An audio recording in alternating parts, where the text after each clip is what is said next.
Hello everyone. आज हम बात करेंगे टाइप ऑफ इन्वेस्टमेंट्स की। तो पिछले वीडियो में हमने बात की थी इन्फ्लेशन की, जिसमें हमने बात की थी कि हमें ऐसे इन्वेस्टमेंट्स करने चाहिए जो इन्फ्लेशन के रेट ऑफ रिटर्न से ज़्यादा हो, है ना। इन्फ्लेशन अगर 6% है तो आपके इन्वेस्टमेंट की रेट ऑफ रिटर्न 7%, 8%, 10%, 12%, जो कि म्यूचुअल फंड में, रियल एस्टेट में, है ना, ऐसे इंस्ट्रूमेंट्स में या इन्वेस्टमेंट्स में हो सकती है। तो हर इंसान का जो रिस्क एपिटाइट है ना, वो अलग अलग होता है और मार्केट में बहुत सारे इन्वेस्टमेंट ऑप्शंस अवेलेबल है ना। तो उनमें से ही हम कुछ डिस्कस करने वाले हैं अभी, है ना। आपको ये सब पता होंगे, सोशल मीडिया पे आप ऑलरेडी ये सब चीज़ें देखते होंगे, बट थोड़ा सा आप ध्यान से सुनना जो भी मैं आपको बताऊंगा, है ना, क्योंकि ये ऑब्जेक्टिव जो इस छोटे से कोर्स का है ना, वो आपको एक बेसिक अंडरस्टैंडिंग देना है ना। आप किसी भी बैकग्राउंड से हो सकते हैं, आप आर्ट्स, साइंस, कॉमर्स, किसी भी बैकग्राउंड से हो सकते हैं। तो आर्ट साइंस वाले को ये नहीं समझना चाहिए कि फाइनेंस कैसे मैनेज होता है, डरना नहीं चाहिए, है ना। तो आपके लिए ये इंपॉर्टेंट है कि आप इसको सीखें, क्योंकि आपकी एजुकेशन में ये नहीं है तो बट इसका मतलब ये नहीं कि आप ये सीख भी नहीं सकते। और कॉमर्स वाले को ओवर कॉन्फिडेंट नहीं होना चाहिए कि तो मैंने पढ़ा है ना, बिकॉज ऐसा अक्सर देखा गया है। इसलिए आप इसको ध्यान से सुनना जो भी मैं बोलूंगा, ठीक है। तो स्टॉक या इक्विटी इन्वेस्टमेंट में अगर आप किसी कंपनी का एक छोटा हिस्सा खरीदते हो, राइट, बिकॉज स्टॉक या शेयर से क्या होता है, ठीक है। तो पहला जो हमारा इंस्ट्रूमेंट है, हम स्टॉक्स की बात कर रहे हैं यहाँ पे। तो इसमें क्या है कि कोई कंपनी है जैसे रिलायंस है, तो उसको अगर आप पूरी रिलायंस को तो खरीद नहीं सकते, बट आपको रिलायंस में पैसा लगाना है तो आप क्या करेंगे, उसके शेयर्स को खरीद लेंगे। अब इसमें रिस्क क्या है? रिस्क हाई है क्योंकि शेयर प्राइस ऊपर नीचे होते रहते हैं, लेकिन रिटर्न का पोटेंशियल भी ज्यादा है। तो जैसे ब्लू चिप स्टॉक्स है, HDFC है, रिलायंस है, इन्फोसिस है, तो जो भी बड़ी बड़ी कंपनीज हैं, अगर आप सेफ इन्वेस्टमेंट करना चाहते हैं और लॉन्ग टर्म में अच्छी रिटर्न चाहते हैं तो आप इन कंपनीज में लगा सकते हैं। ये सेफ स्टॉक्स हैं, राइट। और इसकी तरह अगर आप ग्रोथ ओरिएंटेड कंपनीज में लगाना चाहते हैं जिसमें रिस्क ज्यादा है ना, जैसे इंटरनेट कंपनीज है, मान लो टेस्ला है, एफले है, तो इन कंपनीज में लगाएंगे तो इसमें बढ़ने के चांसेस बहुत ज्यादा हैं, but at the same time गिरने के चांसेस भी ज्यादा है ना। तो आपको देखना है कि आपके रिस्क एपिटाइट के हिसाब से आपको कौन से शेयर्स में पैसा लगाना है ना। तो जिनमें ग्रोथ पोटेंशियल ज्यादा होगा उसमें रिटर्न का पोटेंशियल भी ज्यादा होगा, और जिसमें जो स्टेबल कंपनीज हैं या जो बहुत बड़ी गिगनेटिक कंपनीज हैं उसमें रिटर्न बहुत ज्यादा नहीं होगा, बट डेफिनेटली लॉन्ग पीरियड में या 3 से 5 साल में, 10 साल में इन्फ्लेशन का जो रेट है उससे तो ज्यादा ही रिटर्न होगा उसमें भी, है ना। तो प्रैक्टिकल टिप ये है कि आप स्टॉक में इन्वेस्ट करना तभी आपके लिए सही है जब आपका लॉन्ग टर्म का आउटलुक हो।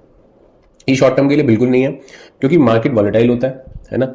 और आपका जो ये पैसा है जो आप ये लगा रहे हैं, अगर आपको रिमेंबर हो इनिशियल में हमने बात की थी इन्वेस्टमेंट और सेविंग की, तो ये इन्वेस्टमेंट का पैसा है। तो इन्वेस्टमेंट को आपको लॉन्ग टर्म पर्सपेक्टिव से सोच के लगाना चाहिए, है ना। Then mutual funds. Mutual fund में आपका पैसा एक प्रोफेशनल फंड मैनेजर इन्वेस्ट करता है, राइट। और बॉन्ड्स या अदर सिक्योरिटीज में भी वो एक डाइवर्सिफाइड पोर्टफोलियो बना के, एक पूल बना के, ठीक है, उसमें पैसा लगाता है, ठीक है। तो ये एक डाइवर्सिफाइड ऑप्शन होता है जो आपको थोड़ा सा एक्सपोजर डिफरेंट एसेट क्लासेस में देता है। तो इसका रिस्क क्या है? इसका रिस्क मीडियम है क्योंकि ये डाइवर्सिफाइड होता है। स्टॉक्स से कम रिटर्न होता है इसका, लेकिन रिस्क भी उतना ही कम होता है ना। तो म्यूचुअल फंड एक अच्छा ऑप्शन है अगर आपको डायरेक्ट स्टॉक्स में इन्वेस्ट करना रिस्की लगता है।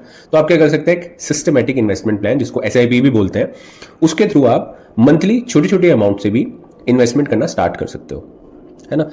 तीसरा ऑप्शन क्या है? तीसरा ऑप्शन है बॉन्ड्स। बॉन्ड्स का मतलब होता है कि आप किसी कंपनी या गवर्नमेंट को लोन जो देते हो, ठीक है, और वो आपको इंटरेस्ट के साथ पैसे वापस करते हैं। तो ये फिक्स्ड इनकम होते हैं, है ना, ये फिक्स्ड इनकम इन्वेस्टमेंट है। अब इसमें जो इंटरेस्ट रेट होता है ना, वो थोड़ा कम होता है ना, compare to the return from the mutual fund और स्टॉक्स, बट यहाँ पर रिस्क भी कम है क्योंकि ये रिटर्न्स जो है ना ये फिक्स होते हैं, है ना। तो अगर आपको सेफ्टी चाहिए, आप बिल्कुल ही सेफ खेलना चाहते हो, है ना, आप बहुत रिस्क नहीं लेना चाहते बिल्कुल भी, तो स्टॉक मार्केट से दूर रहना चाहते हो, तो बॉन्ड्स आपके लिए एक अच्छा ऑप्शन है। चौथा ऑप्शन रियल एस्टेट है। तो इसमें आपको प्रॉपर्टी जब आप खरीदते हैं तो उससे रेंट पे आप दे सकते हो, है ना, या फिर फ्यूचर में बेचकर प्रॉफिट भी कमा सकते हो। अब रियल एस्टेट जो है ना एक पॉपुलर इन्वेस्टमेंट है, स्पेशली अगर आपके पास लॉन्ग टर्म का पर्सपेक्टिव है, ठीक है। रिस्क मीडियम टू हाई है इसमें क्योंकि मार्केट कंडीशन पे डिपेंड करता है, बट हाई रिटर्न पोटेंशियल है क्योंकि लिक्विडिटी इशू हो सकता है ना। मतलब हाई रिटर्न का पोटेंशियल है, लेकिन रिस्क इसलिए भी है क्योंकि लिक्विडिटी इशू भी हो जाता है, क्योंकि प्रॉपर्टी को बेचना जल्दी जो है ना मुश्किल होता है कभी कभी। तो अगर आपके पास एक लार्ज अमाउंट इन्वेस्ट करने के लिए है अवेलेबल, है ना, तो आप क्या कर सकते हैं, लॉन्ग टर्म के लिए आप उसको रियल एस्टेट में डाल सकते हैं। अब रियल एस्टेट में भी ना काफ़ी सारे ऑप्शन होते हैं, जैसे कोई प्री लॉन्च प्रॉपर्टी है ना, अंडर कंस्ट्रक्शन प्रॉपर्टी है, या कोई बिल्डर फ्लोर है, या कोई लैंड है, प्लॉट है, या कोई मान लीजिए एग्रीकल्चर लैंड है। तो रियल एस्टेट के भी ना अलग अलग इंस्ट्रूमेंट है जो हम एडवांस डिस्कशन में कभी डिस्कस करेंगे, राइट। पांचवा ऑप्शन आपके पास हो सकता है गोल्ड। ये एक ट्रेडिशनली जो है ना सेफ हेवन माना जाता है इसको। जब भी मार्केट में कोई भी अनसर्टेनिटी होती है तो लोग गोल्ड में ही इन्वेस्ट करते हैं, है ना। इसका जो रिस्क है ना वो लो टू मीडियम है, क्योंकि गोल्ड की जो वैल्यू है ना टाइम के साथ बढ़ती है ना। स्टडी रिटर्न्स हैं इसमें, लेकिन बहुत हाई ग्रोथ नहीं होती, इतना आप ध्यान रखो, राइट। गोल्ड को अपने पोर्टफोलियो का आप एक छोटा सा हिस्सा गोल्ड में भी डाल सकते हैं।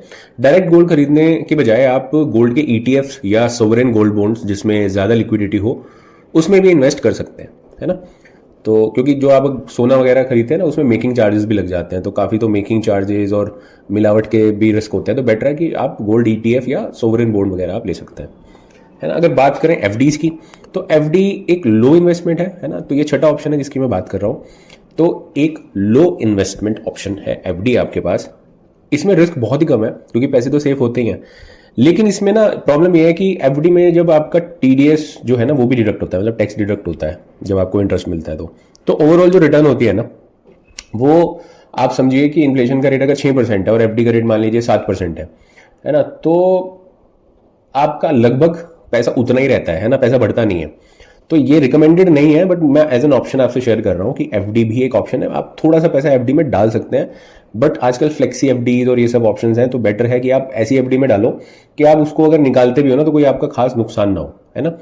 मतलब क्या है कि जैसे पार्क करने से अच्छा पैसा सेविंग अकाउंट में कुछ टाइम के लिए आप एफडी में रख सकते हो, है ना। और उसके बाद उस पैसे को अगर आपको इन्वेस्ट करना है किसी और इंस्ट्रूमेंट में तो आप कर सकते हो, है ना। कुछ ऐसे बैंक्स भी हैं जैसे इक्विटाज है और भी ऐसे बैंक्स हैं जो 7% तक आपको इंटरेस्ट दे रहे हैं अगर आप उनके सेविंग अकाउंट में रखते हो, है ना। तो वो एक अच्छा ऑप्शन है।